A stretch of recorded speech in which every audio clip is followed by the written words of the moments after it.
All right, today I have a pair of single-handed watches to talk about. These things are so freaking cool. Now, you'll see that the time is different on both of them because one is an automatic with a date, one is a quartz with a dead battery. My jeweler is moving from one building to the other, so I haven't had a chance to swing by and get a new battery in this guy yet, but they're very similar. They're both very freaking cool, and I have always kind of been intrigued by these single-handed or one-handers, if you will, watches. So a lot of times in life, we're very stressed out. We're very punctual. Time is so important. This takes a step backwards into more of a casual timekeeping, if you will. If you look back in the 1700s, and they had big clock towers and things like that in the 1800s, they only had a single hand, an hour hand, if you will, which is what these have. And we'll just put the quartz one off to the side and talk mostly, initially about the automatic. And so you can see if we zoom in just a little bit more, you have your 12-hour markers, and this is the same for both watches, okay? The only real difference in the look or the functionality is the automatic has a date, the quartz has no date, and then the size. That's really it. So all the stuff we're going to talk about on this dial and the crown and everything is similar to both. All right, so you have the 12-hour markers. And really you have a half an hour mark and quarter hour marks, and then ticks every 5 minutes. So at first I was like, man, this thing's going to be weird to read. I threw this one on wrist, got it set and wound. Oh my God, we'll talk about the crown, but it absolutely freaking sucks. Okay, more on that in a minute. And after just wearing for just a little while, dude, it's so easy to tell the time. It's so easy. You get so used to it. It just takes a second. And then you kind of figure it out. After half a day, you'll have no problem. And you'll be like, dang, this is easy. And do we need to be precise to the minute anyway? You know, I have some other examples here that has two hands. This isn't running my Rolex Air King, that I can be precise to the second. But if somebody asks me what time it is, I'm going to say it's 9:30, 9:35, according to this watch, right? Like, you're just going to round up when you tell somebody the time at the store, or your wife, girlfriend, boyfriend, husband asks you what time it is. You're not going to tell them it's 9:34. You're going to tell them it's 9:35. Same thing here. It's 9:20. No big deal. Is it 9:18? Is it 9:22? Whatever. It's 9:20. So it's just a more simplistic time. Back in the 1800s, they had one hand and it just did the hour and the halves, sometimes the quarters, from what I can understand. Okay? Again, we don't need precise time in life, really. Everybody has a phone. You just pull out your phone if you want to know the exact precise time. I think it's really cool. Very simplistic, okay? These both come in the raw titanium cases. They're both titanium. They both come in the raw. They both come with black dial options, white or black. It's actually a little bit more creamy than white, but it's white. They call it white or black on their website, and I'll put a link to their website down below. You can get it in a black case, but if you get the black case, it's only a black dial, okay? This particular one has the Sellita SW200-1 Swiss movement. Looks really nice, works great. You see some stuff here. These are handmade in Germany. 50-meter water resistance. Yeah, super cool. The automatic runs about $1,700. And the Quartz runs about $600, rounding those off because it's not very precise in this video. Okay. All right, let's talk about the specs on this thing. They both have double dome sapphire crystals with AR coating on the top and the bottom of the crystal for scratch resistance and readability out in sunlight. All right, so you got a 44 millimeter case on this guy. The lug to lug is kind of weird because it dips in. So the way I measured it was to the outside lug here at 38 millimeter. 22 millimeter lug width, so you can do a lot of different straps and stuff that you want. 10.6 millimeters thick. This thing is really thin. And what's kind of cool is it's beveled on the edges. If I can turn it this way, so that you have wrist movement.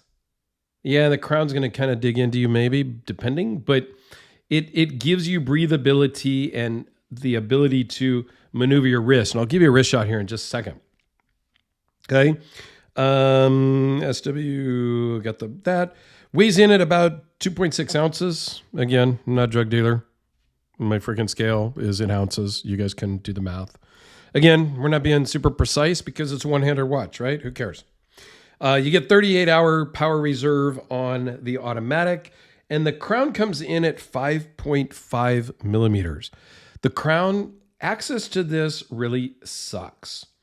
Winding it is difficult because part of the crown is kind of embedded in the case. Not a lot of it, but just enough. The case gets in the way of winding. It's painful to wind. It's uncomfortable to wind.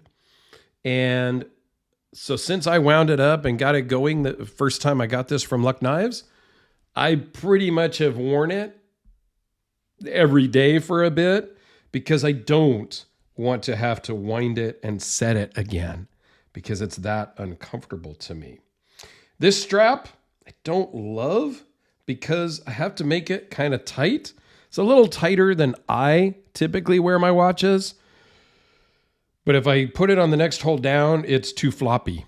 And then it's uncomfortable that way as well. So it's kind of a balance. And it's not that I can't wear 44 millimeter watches. I have some examples here and we'll do some size comparisons here in a second. I brought out a 40, a 42, and a 45 and a half. So to give you some size comparisons, but this thing is just so cool. Like I really, really like the idea of a one-hander. Now Botta, this is the Botta or Botta, B-O-T-T-A. There are other designers out there, like a lot of makers, even high-end. Vacheron Constantin made a one-hander at one point. So there are a lot of options out there. Now, if we move to the Quartz watch, it is a 41 millimeter. The way I measure it on their website, they call it a 40. I don't know. My calipers say it's 41. What can I tell you? Lug to lug on this thing is also same uniqueness at 35 and a half. 20 millimeter lug widths on this. So again, a lot of strap options. This one is only 7.9 millimeters thick to the top of that double dome crystal. This one uses a Swiss-made Ronda quartz movement. Because it's quartz, you have a power reserve of, well, not long enough for it to ship to me and review. But yeah, a couple of years, it says. 2 to 3 years on a battery. Okay? This one weighs in at 1.2 ounces. Again, with that same 50 meter water resist. The crown on this one, not as big of a deal because it's quartz. You don't have to wind it. You just have to set it sometimes. And this one is 3.5 millimeters. All right, let me give you a wrist shot of this guy as well. I am hoping to get the battery changed in the next few days.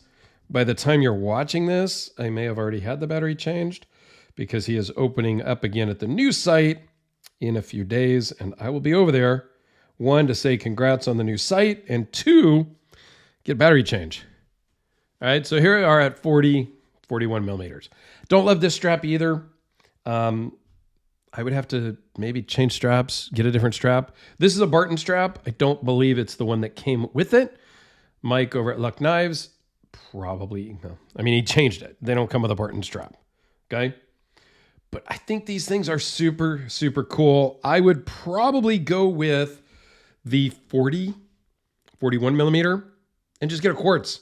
Have it be a grab and go watch. If I could find the right strap for $600, probably a no-brainer.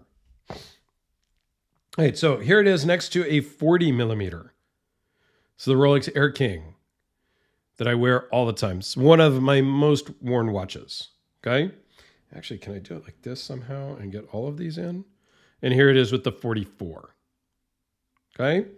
And if we switch that out and we go up a size to 42, this is the Omega Speedmaster S&P 300, Diver 300. So you got on the left 40, 41, 42, and 44. All right. One more step up. This guy is 45 and a half, but it's all black and it's ceramic. So it wears much lighter and smaller, in my opinion. Here's the 44. The thickness is absolutely a difference. And this guy is my second most worn watch. So let me give you a wrist shot of this guy as well. This is about where I wear my watches, kind of loose, so it kind of moves and breathes. And this one I can wear all day, every day. I work on the car in this. Like this is, between these two, these are my most worn watches, period, end of story. Okay? 45 and a half mil. And we'll throw the Air King on too, just so you get that idea of the 40 mil. Again, a little bit loose, so it breathes. It moves around as I move. That's how I like to wear my watches. And I do. I wear them down at the bottom.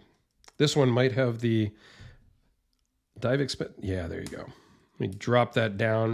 It seemed a little loose. I do use that little extra bit when it gets warm and my wrist swells a little bit. I don't know. There's really something to be said for the one-hander watch. I think it's really bold. It's really a statement piece.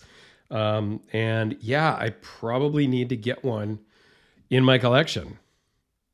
And I've looked at there are other ones for sure. So I don't think you got to only buy this one. I wish the 44 wore better on me. And I like the crown better. But with the crown, I don't think I can do that. And I like the $600-ish price range on this guy better. Maybe I'll look around and see if I can find a used one for, $300-400 maybe. I might be into it for $300. Who knows? Nice grab and go. Kind of a conversation piece, I think, if people see it. So let me know your thoughts. Have you heard of a one-hander before? Do you own one? And if you own one, please comment and let me know your thoughts. Thanks, guys.